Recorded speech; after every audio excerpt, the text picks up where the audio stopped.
Made three, 2 summer trips and 1 winter trip. So I was an engineman, and I worked on the diesel engines for propulsion and ship's power and evaporators. And the ship itself had 6 main engines, and they were Fairbanks Morris 38 D8 and an eighth 10-cylinder opposed piston, just like your train engines. A lot of your diesel trains have the Fairbanks engine in them, or used to. There was 3 engine rooms. Each engine room had 2 main propulsion engines. And they were huge. They were like 20 feet long and 10 feet high and 5 feet wide.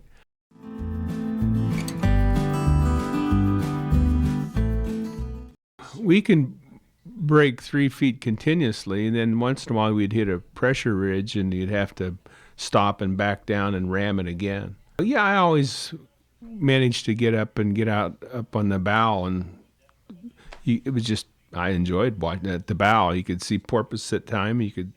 You could see when you get up in the ice, you'd see ice, of course, and be breaking. Well, the first trip was interesting because I'd never been at sea before, and we took the inside passage. So you go up in the inside of Vancouver Island and then up towards to Juneau, and it was gorgeous. It was nice and warm. It was summertime, and spent some time in Juneau. And then we headed out towards Adak. And then we started heading north up to towards the Bering Sea through the Pribilof Islands and the Diomedes, and then just start heading north and hit the Chukchi Sea, across the international date line because it gets so narrow in through there where it alters, it zigzags. And then we headed up north to Barrow, Point Barrow. It was just right before the oil pipeline at that time. In the beginning, it was just it would take if you steamed continuously, it'd take a couple weeks to get up there. It only did like 13 knots. That was open sea. But as you started, you could feel the swells. The swells would start changing. The water, the characteristics changed. Instead of being more of a violent swell, it would be more of a gradual roll, and that would be the edge of the ice shelf. And you could be standing, if, say, for instance, you're in the engine room or on the mess deck.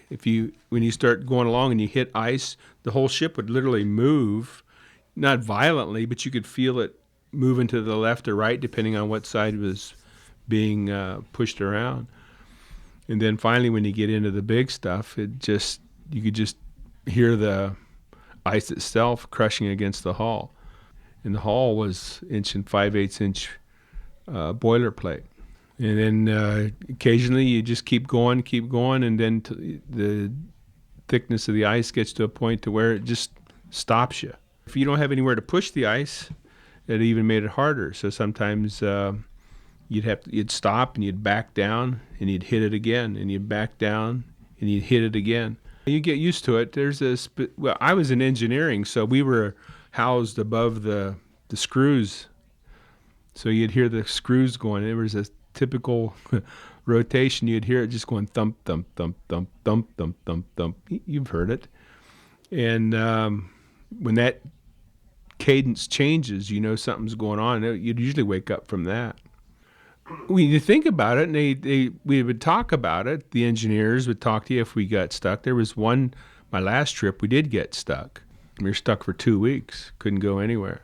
So what was happening was the current was going one way and the wind was blowing the other, and it was pushing these 2 ice shelves together, and we were in the middle of it. And there was talk that they were preparing to, when you use up your fuel, you put water in your tanks for ballast. And so we were going to put flanges on the tanks to get our water circulation to keep the engines running. They were scared of the ship itself literally coming out of the water. There's nobody can get to you. You're it. It was mid-March. We were 13 miles north of the Arctic Circle. And you get the wave or the current one way and the wind's the other, we're stuck. We're just flat out stuck. But they just waited it out, and then they sent the helicopters up, and they saw some, what they call them, leads, where it was breaking up, and they just started heading towards it and pushed the ice aside and were able to get out. But what happens is you get a current going one way and you get the wind blowing the other, and you get two ice shelves that merge and hit each other. They called it fissures, and it would come up, but it would also go down. And it wasn't uncommon to have a ice fissure 100 feet thick. I mean, because it would just munch, and it would just go down or go up. We had side sonar. We were able to, we could drill holes in the ice and then set it in a side sonar.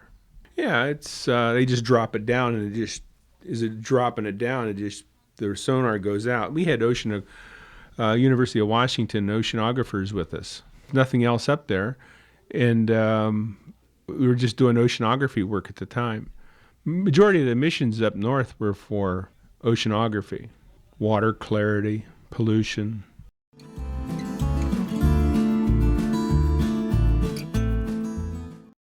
We had great food.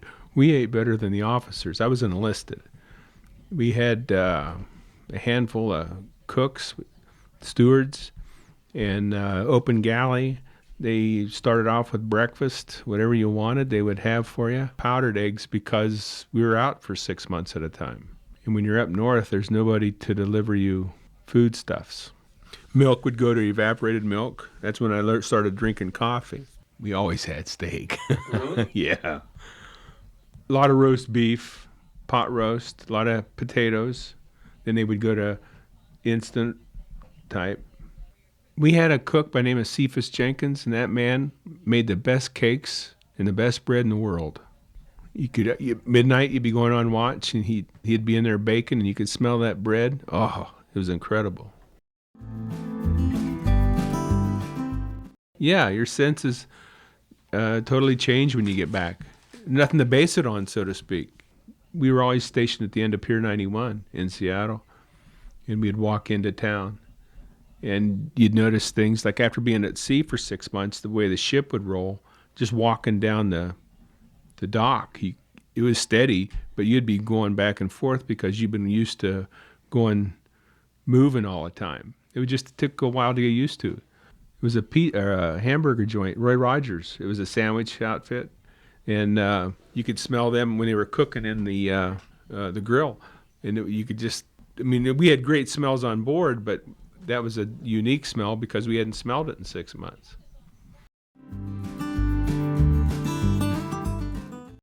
Prior to leaving, we would spend a week or two just loading up, getting ready for provisions and all. And Pepsi would come down and Coke would come down. Lucky Lager would come down. We'd put on 3,000 cases of beer. We actually had beer in our pot machine. And you're wanting a nice cold Coke, and you put your dime or quarter in, and you'd get a beer, and you couldn't take it down to the engine room. You're going on watch. We were responsible. They didn't get upset if we were drinking a beer when we were off duty or off watch. In the ice, we would just stop, and we would put the gangway down, and we'd play football on the ice. And they'd have what they call a freshwater pool from the snow melt. We'd just put the ice in the freshwater pool of water and chill it.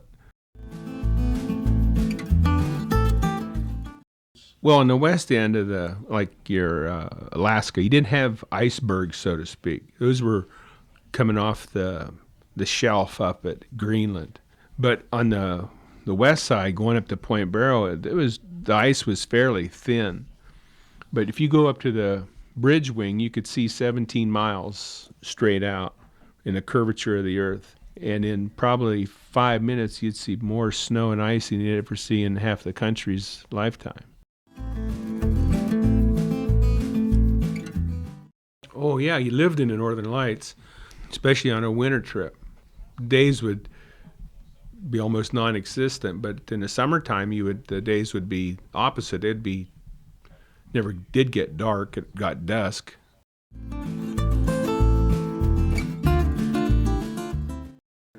I spent one day at 120 below zero. And that's not wind chill. It was an old ship. It was 25 years old when I was on it. And it was just a good boat. It had good heating. We had the big Mickey Mouse boots and foul weather gear that was nylon with insulation. And I made it a point every day to go outside. In the gloves, I mean, we had storage locker for all these. Go check it out, and you go outside, and you can either bring it back or, but before you got into dock, you'd have to turn it in. Well, you'd have a full mask on. You had to be careful. I mean, there's frostbite involved. It wasn't very long in that kind of temperature. There was a lot of days where I'd spend a half hour out there just watching. You'd lean up on the bow of the ship and when it'd hit the ice and just moving back and forth. And there's always somebody in the bridge watching. It would not be uncommon to be sitting there and set flight quarters, and the pilots say there's just open water 5 miles to the north or the west or whatever, but you can't get to it.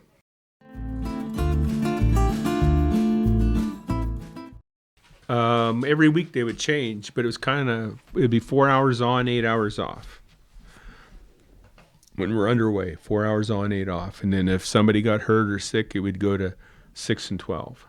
But you'd start at midnight and work till 4, get off at 4, and that guys would be getting up, and you'd have to help clean for a while, and get some Z's. Then at noon, you'd go back in the hole for 4 more hours till 8 o'clock at night, or noon to 4, so it'd be 4 to 8. You'd be able to sleep from 4 to midnight, rather. And then every week it would turn back, so you'd go, instead of working from noon to 4, you would work from 8 to midnight or 8 in the morning till noon. Usually study, getting ready for service-wide exams. Or they'd have movies flown in. The Navy would airdrop and bring in movies and mail for us. What they would do is they would take the mess deck, and it's also your movie projector room, and a screen would come down, and we'd have a first-run movie every night. They'd run it 2-3 times in an evening, and sooner or later you're going to get to watch the movie if you want to watch it.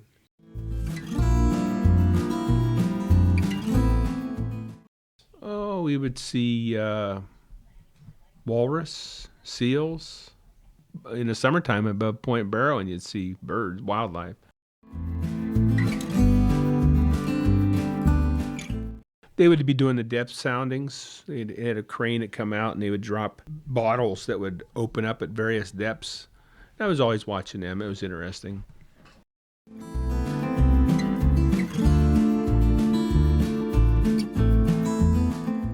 I was always double plugged. I had earplugs in, and then they called them the Mickey Mouse ears. I mean, the decibel level was incredible.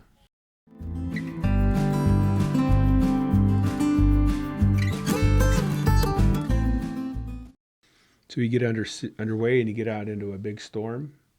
It would heel over right and left. It wasn't uncommon to have the bridge wings taking water in the bridge wing. And in the galley area, we had a passageway going from the mess deck up forward to the infirmary or the hospital.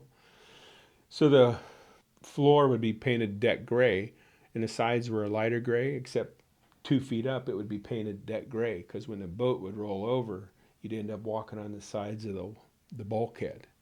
Yeah, it was wild. So when you're sitting here eating and you want to go get a cup of coffee, you had to tell the guy sitting across from you, watch my plate, because as you're sitting here keeping your plate level, he would grab it and lift it up, and so it'll be like this, but in theory the plate's like this and the ship is what's heeled over.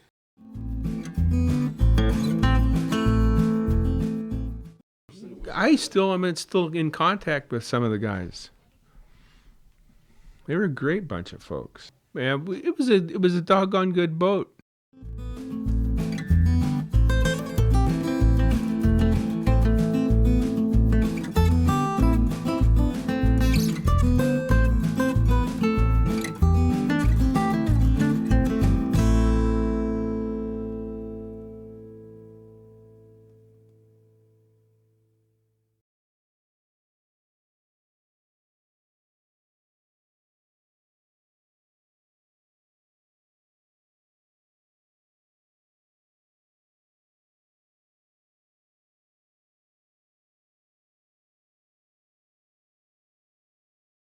This is Thule Air Base, home of the free world's northernmost deep water port. Here at Thule Air Base, the United States Air Force works with several hundred Danish civilians and American civilians working with the United States Air Force Space Command. But also, it takes supplies to run an air base like this, supplies that are brought in by military aircraft as well as ships. But as you can see behind me, there's lots of ice on the bay. So there has to be some way of getting all of this ice broken away so that the supply ships can get in and out. That's where the U.S. Coast Guard cutter Northwind comes into play. They come in here each year, break up the ice, and allow the supply ships to get in and out of Thule Air Base. The Northwind arrived here on July 4th and spent 3 days in port. But before they came in, they spent a few hours on the bay, breaking up some of the ice that had developed over the winter months. Estimates have it that the ice is thicker this year than it has been in 99 years in these Arctic waters. The going is slow with a top speed of 15 knots, but the power behind that speed is awesome, particularly when you consider the ship was commissioned in 1945 and has been working in conditions like this almost every year since. Captain William Anderson, who is the captain of the cutter, something very few Coast Guard officers can boast of, says the ice is up to 12 feet thick in spots, and that kind of ice really slows the cutter down. It rides up on the ice and pushes it down.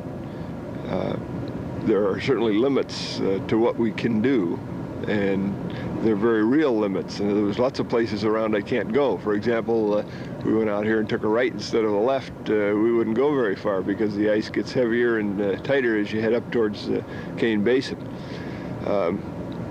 The chances of us sustaining any serious damage are pretty limited because of the design of the ship. And as I said, it was built in 1945 and still running.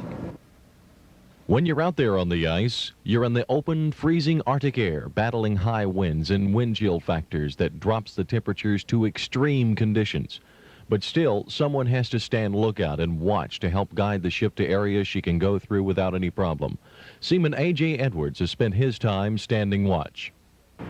More or less look for the dark spots. It's always foggy up here most of the time, so it's hard to see what you might think is a hole. It could be really the blue hard ice, and you'd head for it and you'd be stuck, or but you'd look for dark spots on the horizon, whatever, and go towards them if they're near your course. Along with cutting the ice, the cutter does some scientific work while in the Arctic with us. They study the movement of glaciers and the icebergs they produce to help other ships in the south stay alert for the possible icy dangers. We who live here at Thule know that it gets mighty cold up here in the winter, 150 to 200 degrees below zero.